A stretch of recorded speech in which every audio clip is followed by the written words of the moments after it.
Well, I was looking at data in North Long Beach, and I saw that the African-American male student was performing beneath every student in the assessment scores in every subject. And it was noticeably even worse in math.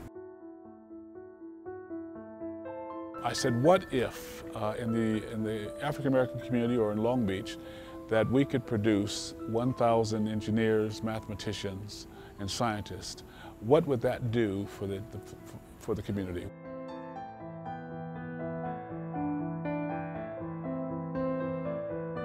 Cedric Thomas?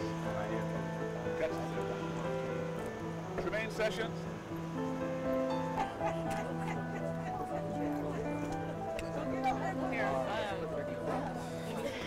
You know, math is a huge gatekeeper for kids.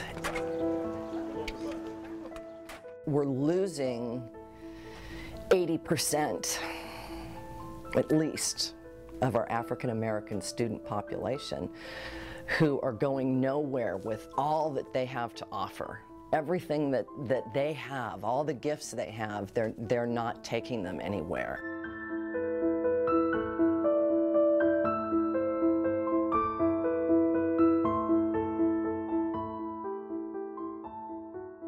Math is a major stumbling block for kids who are trying to get into college. It's a gatekeeper.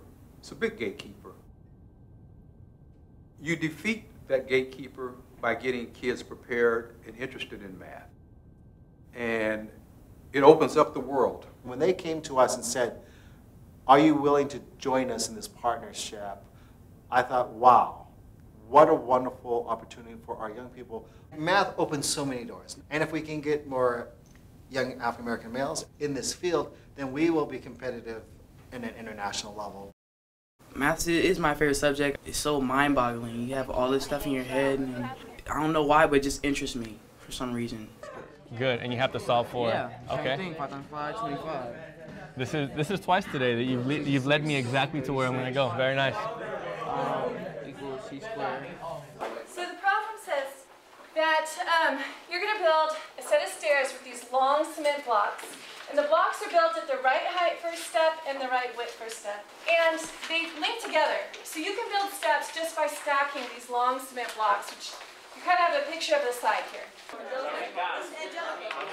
Every year the proficiency goes down, doesn't it? From there's whatever percent are normally proficient at algebra, it's fewer at geometry, fewer at algebra 2, and so on. You see? Because look, 13. It's going to be one more every time.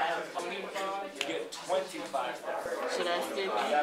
We wanted to excite them about math, we wanted to deepen their understanding, we wanted to broaden their view of what math could be and just help them be more comfortable with it. Well, that wasn't even my method. My method is because it was like 19 and 1. It's the same problem we already did, so I just said that was 190. Some of the problems we gave them were more like you figure it out kind of problems, and I think the most rewarding thing was just watching them grow, seeing how well like they started to work with each other. You almost said. What? Salif is 291. Look, add this up. Your strategy is right, but your math is wrong somewhere. No, it's 3 In your traditional classroom, math is more of just number crunching. Here's some numbers, put them together, what do you get?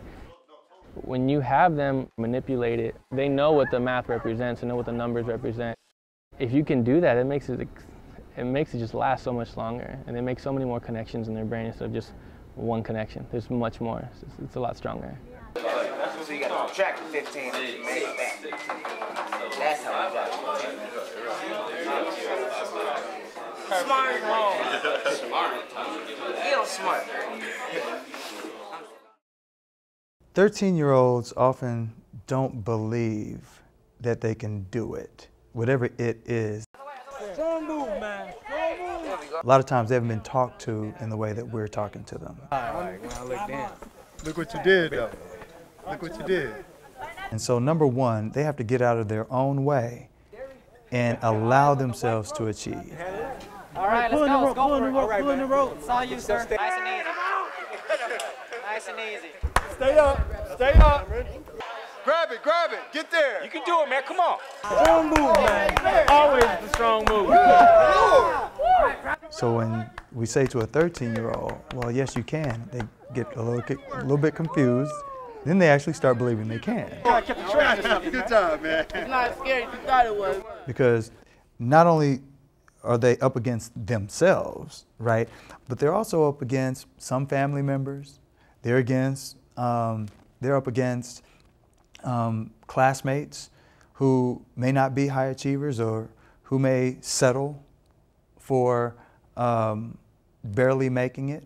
And they're going to have to make some tough choices. One of the beautiful things about this program is Reverend Wood involved family. The goal for the parents, how can we help our students, our children, become successful in school? And so while the students were here, their families were getting information about how to make their home conducive to learning. That's a very, very important piece that we often overlook when we, I guess, sponsor or facilitate programs like this.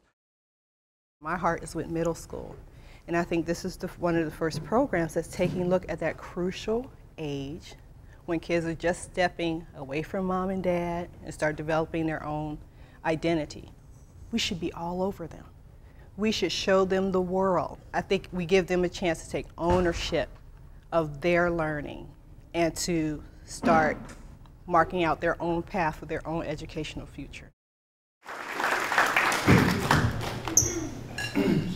Hello everyone, my name is Cedric. I first heard about this program from my mom.